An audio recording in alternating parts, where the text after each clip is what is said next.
టీడీఎఫ్ని origin చేసిన సుధీర్ కోదాటి గారు మనతో ఉన్నారు. ఆయనతో మాట్లాడదాం. నమస్తే అండి. నమస్తే అండి. ఈ టీడీఎఫ్ ఆరిజిన్ అసలు ఇది స్టార్ట్ చేయాలి అని మీకు ఎందుకు అనిపించింది? ఎలా స్టార్ట్ చేశారు?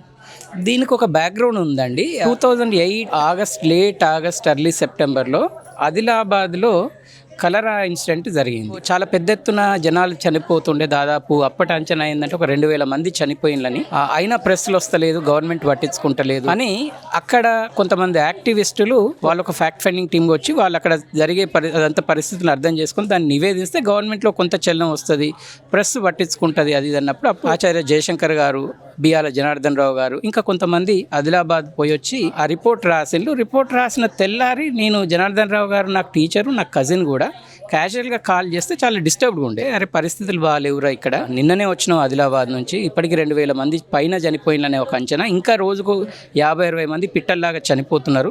వర్షాలు పడి ఆ వాగులు ఉధృతంగా బొర్లి అసలు పోయేటట్టు కూడా లేకుండే. ఈ నేపథ్యంలో ప్రజల దృష్టికి పట్టుకురావాలని మేము రిపోర్ట్ రాసి ఇక్కడ ఏదో ప్రయత్నం చేస్తున్నాం.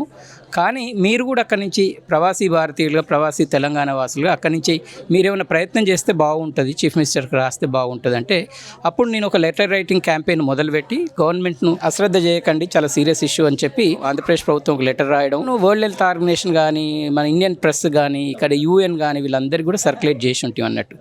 అయితే ఇది జరిగిన 2 నెలల తర్వాత జయశంకర్ సార్ ఇక్కడికి వచ్చిండు అన్నట్టు. సార్ వచ్చినప్పుడు జనార్దన్ రావు గారు కొంత మెటీరియల్ పంపిండు. అప్పటికే తెలంగాణ ఉద్యమం మీద వాళ్ళు రాసిన వ్యాసాలు, తర్వాత కొంత స్టాటిస్టికల్ ఇన్ఫర్మేషన్.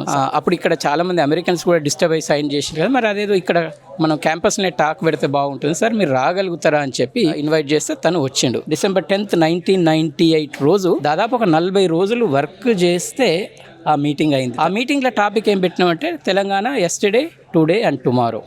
సో దాంట్లో కూలంకషంగా వివరించిండు. సో దాదాపు నేను ఒక 150-160 మందికి కాల్ చేస్తే దాదాపు ఒక 35 మంది వచ్చింది. మధురెడ్డి ఫౌండర్ ప్రెసిడెంట్గా ఉండేను. ఆ జనరేషన్ కనెక్ట్ కావచ్చు కదా తన ద్వారానే. ఆ రోజు డయాస్ కూడా షేర్ చేయించుకుంటే ఒక 35 మంది మీటింగు ఇదంతా అయిపోయింది. అసలు మన అసెంబ్లీ అయింది ఎందుకు?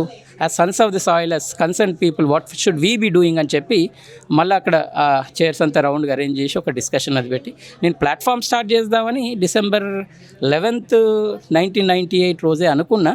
దీన్ని అందరితో ఓనప్ చేయించాలి కదా అన్న దాంతో మొత్తానికి ఆ మీటింగ్ పెట్టి మళ్ళీ ఒక హాఫ్ అన్ అవర్ తర్వాత ఆర్గనైజేషన్ రిజిస్టర్ చేద్దాం అనుకోవడం. తెలంగాణ డెవలప్మెంట్ ఫోరం అన్న పేరు, తెలంగాణ డెవలప్మెంట్ ఫోరం అన్న పేరు ఆ రోజు సెకండ్ మీటింగ్ రోజే ఇచ్చేసినాం. ఇప్పుడు డెవలప్మెంట్ అంటే తెలంగాణకు ఎట్లుండాలనే దగ్గర ఒక్కొక్కరికి ఒక్కొక్క అభిప్రాయం ఉంటుంది. ఈ అన్ని అభిప్రాయాలను గౌరవించే విధంగా ఒక డైవర్సిటీ ఉండాలనే విధంగా ఫోరము డెవలప్మెంట్ తెలంగాణ ఇది. సో అట్లా TDFకు అంకురార్పణ జరిగింది. Thank you so much for the great information. Thanks అండి.